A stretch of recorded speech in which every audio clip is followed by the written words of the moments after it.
Chinese warship ang sabay-sabay na humarap sa BRP Diego Silang. Hindi ito ordinaryong pagdaan lamang. Isa itong kalkuladong pagpapakita ng puwersa malapit sa Scarborough Shoal. Ngunit sa likod ng standoff, may mas malaking tanong. Hanggang saan kayang lumapit ng China bago tumugon ng Pilipinas at mga kaalyado nito? Habang nakatutok ang mundo sa Iran, mabilis ding gumagalaw ang napakalaking military network ng Amerika. Kailangan nitong protektahan ang mga base, barko, kaalyado at shipping lane sa Middle East. Kasabay nito, nananatili ang responsibilidad nito sa Japan, South Korea, Taiwan, Guam at Pilipinas. Hindi ito simpleng pagpili kung saan magpapadala ng isang barko. Bawat galaw ay may epekto sa missile supply, maintenance, logistics at kahandaan sa kabilang rehiyon. Dito nagsimula ang kaba sa Pacific. May mga air defense asset na inilipat patungong Middle East, habang ilang barkong nakabase sa Asia ang ginamit din laban sa Iran. Sa unang tingin, parang nababawasan ng bantay sa silangan. Pero ang paglipat ng asset ay normal sa isang military force na pandaigdigan ang saklaw. Ang mas mahalagang tanong ay kung gaano kabilis mapapalitan ang nagamit at kung ano ang nananatiling handa rito. Hindi itinago ng Amerika ang pressure.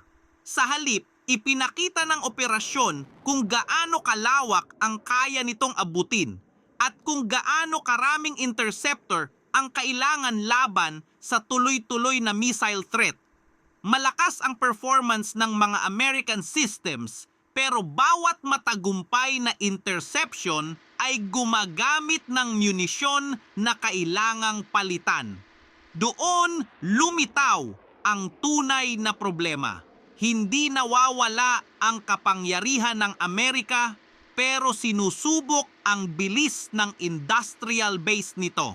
Magkaiba ang lakas at endurance. Kayang magpadala ng Amerika ng aircraft, barko, missile defense, surveillance at logistics sa magkabilang rehiyon. Napatunayan na nito ang bilis at lawak ng response. Pero ang matagal na gera ay hindi lang sinusukat sa dami ng platform. Sinusukat din ito sa bilis ng factory, supply chain, maintenance at pagpapalit ng munition. Dito dapat maging eksakto ang analysis dahil pressure ito sa production, hindi pagguho ng Amerika.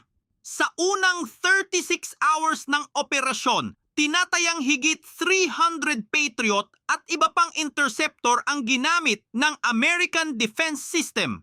Tinatayang umabot naman sa around 280 ang nagamit ng mga kaalyado sa Gulf.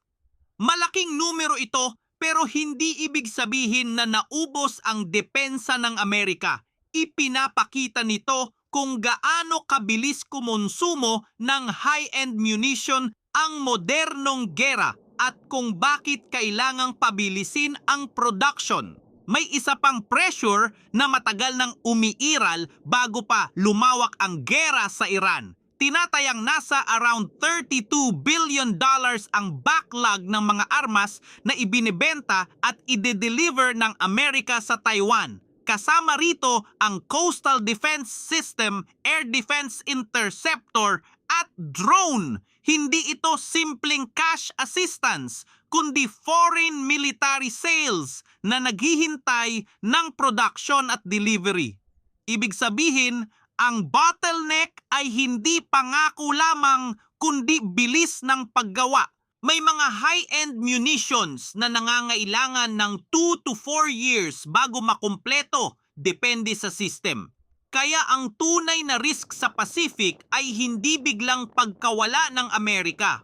Ang risk ay mahabang production timeline habang mabilis lumalaki ang military inventory ng China. Kapag mabagal ang factory at kulang ang stockpile, tumataas ang pressure sa bawat base at kaalyado. Ito ang puwang na kailangang isara ng Amerika at ng buong alliance network. Nasa gitna ng usaping ito ang Pilipinas. Bahagi tayo ng first island chain na nagdurugtong sa Japan, Taiwan at maritime route ng Southeast Asia. Mahalaga ang ating mga isla, airfield, daungan, radar at coastal defense sa pagpigil sa anumang tangkang baguhin ang balanse sa rehiyon. Kaya kapag pinag-uusapan ang kahandaan ng Pacific, hindi side story ang Pilipinas. Isa tayo sa pangunahing haligi ng depensang binubuo ng Amerika at mga kaalyado nito.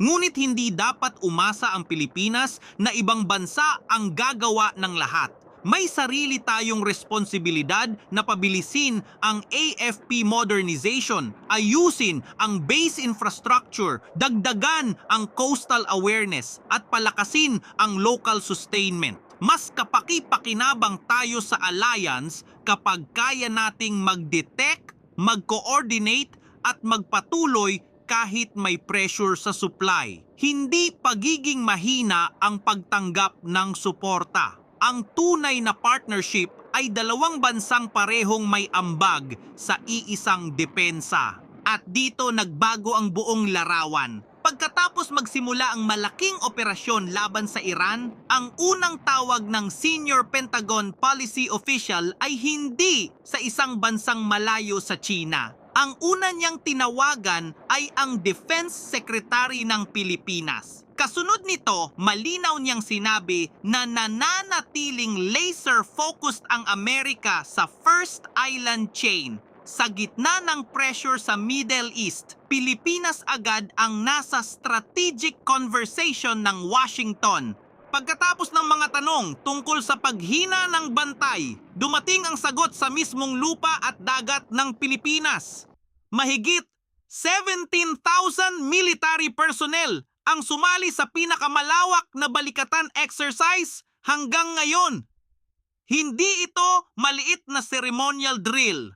Tinawag ito ng commander ng American Forces sa Indo-Pacific na full-scale multinational mission rehearsal para sa depensa ng Pilipinas. Habang abala sa Iran ang Amerika, mas lumaki ang resbak na dinala nito sa atin. Dito tuluyang bumagsak ang ideyang iniwan ng Amerika ang Pacific. Pinagsanay sa balikatan ang air at missile defense, maritime security, counter-landing response, logistics, cyber coordination at joint fire. Hindi lamang kagamitan ang ipinakita. Sinubukan ang kakayahang gumalaw bilang isang combined force sa iba't ibang bahagi ng kapuluan.